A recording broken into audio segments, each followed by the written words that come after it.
the diamagnetics using magnetic force, uh, diamagnetic levitation, and electrodynamic suspension, electrodynamic levitation. I'm using a diamagnetic material, which is copper. Copper is localized on the top, and aluminum is on the bottom, which is like reacts as a paramagnetic element, not material. And here is aluminum, and under the aluminum is, before the aluminum is iron. This iron is magnetized by the copper coil, which is localized within, which is a magnetic suspension coil. This is a couple of turns. I believe that is like 50 turns per unit, so 50 turns, and that's about 17 turns. That's about 50. It's about 3 coils here. I have a nickel neodymium localized here, and to magnetize the iron that is in there. So what happens is the aluminum, the copper coil repulses, actually magnetizes the iron. The iron broadens the wavelength. The wavelength fluxes against the aluminum common. The common repulses the copper away from its vector field and pushes away from the inertial mass. The copper will try to escape. However, the copper will also send a Hall effect to the top.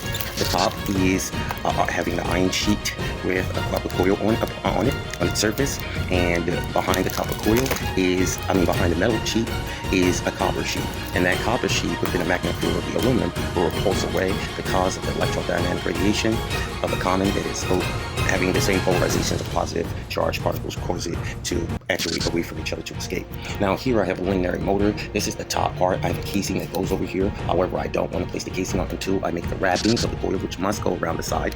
These are like magnetic suspension, so it must go around beneath the thick gorge of the bottom of this part of the linear motor. I have coils that are in series along with iron wire, and they move alongside here. So what I'm going to do is wrap the coil around here, around this part and this part, and that should be at least 200 turns, or 200 turns, and the top one should be 200 turns. So I think that if I choose to do it, I choose to use 300 turns and the top 200 turns. So I can lift the nose up like this and keep the nose on the guide at the same time in motion. So I wanted that decided to try to create an electrodynamic plane. So this is to represent or replicate the Star Wars plane ship having an X-like shape. So I still have to look at the photos to try to remember exactly how it was in detail. I'm going to be coating this with epoxy resin and carbon fiber, so don't worry about the ugly look. It's going to be taken care of.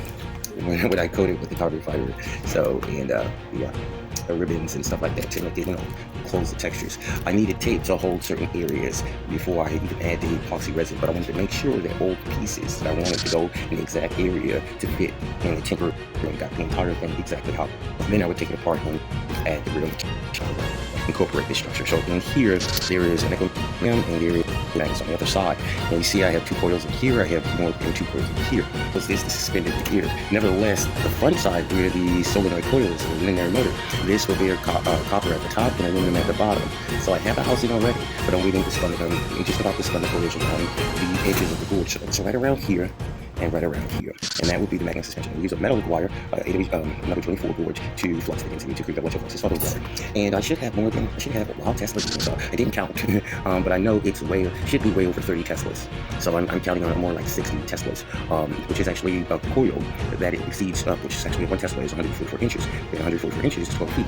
So 12 feet, 60 times. Per, when it comes to the group of all the wire turns altogether, it should be about 60 Teslas. So my name is Xwing Morton, and goodbye.